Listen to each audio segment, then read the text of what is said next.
Rene Magritte, The Lovers, 1928.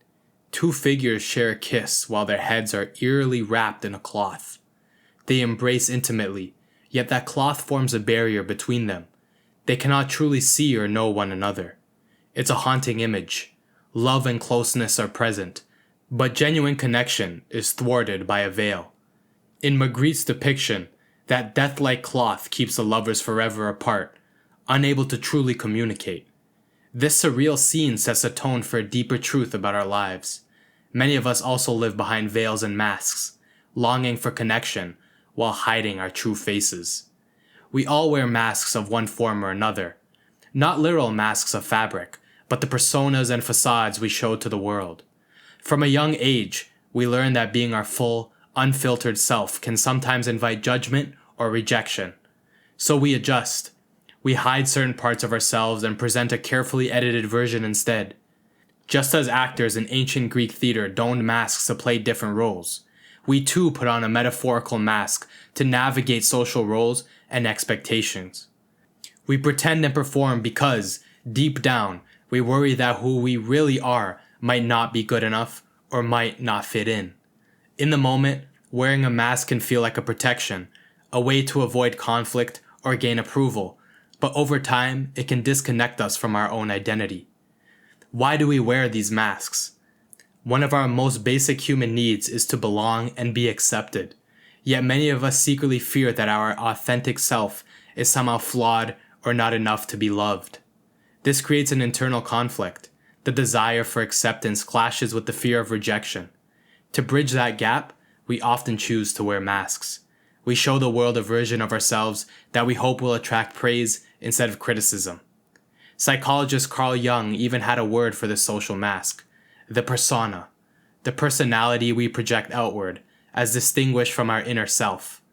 For example, a person who feels insecure might put on a bold, cocky front to hide their self-doubt.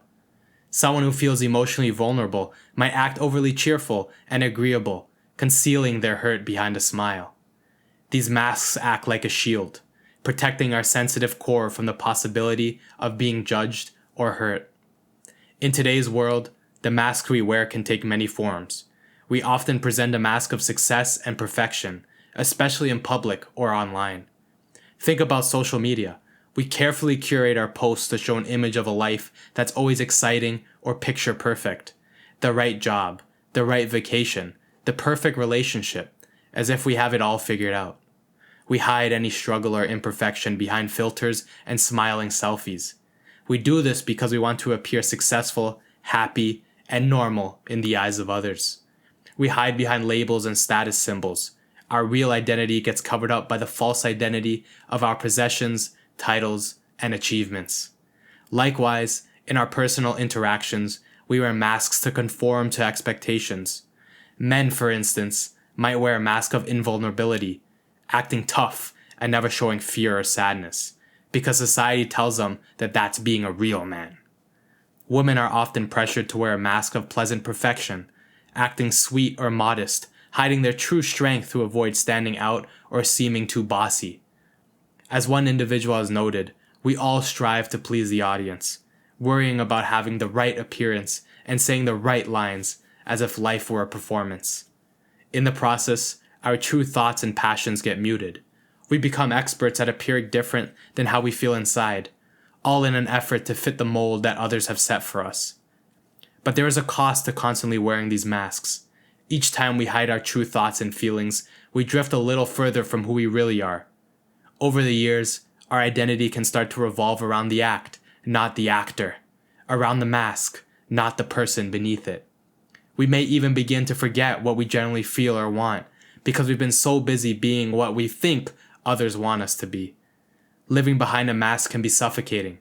Just like Magritte's lovers, who remain close yet unknowable, we too can become strangers to ourselves.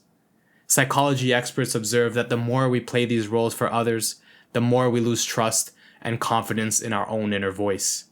We start second-guessing our every move, wondering if it's really us or just what our character would do.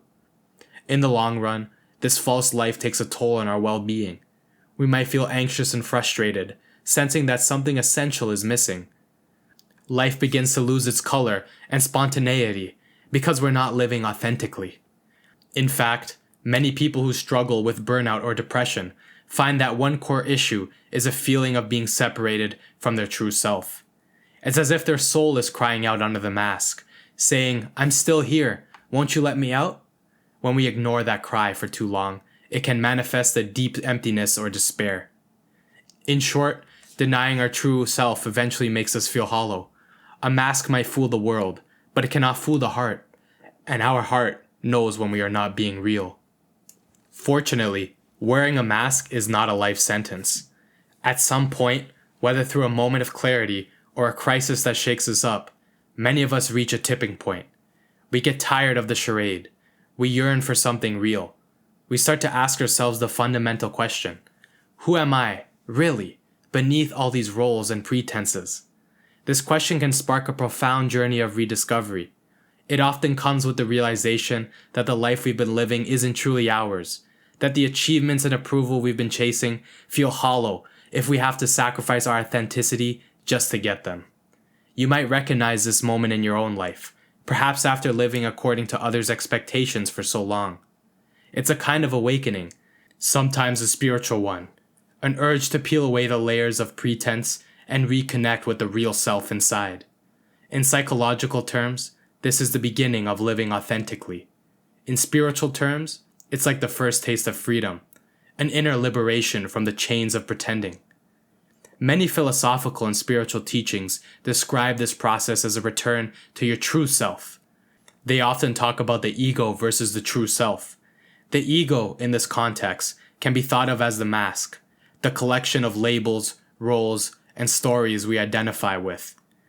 We can describe our ego as our self-image, characterized by labels, masks, images, and judgments, as opposed to our deeper true self.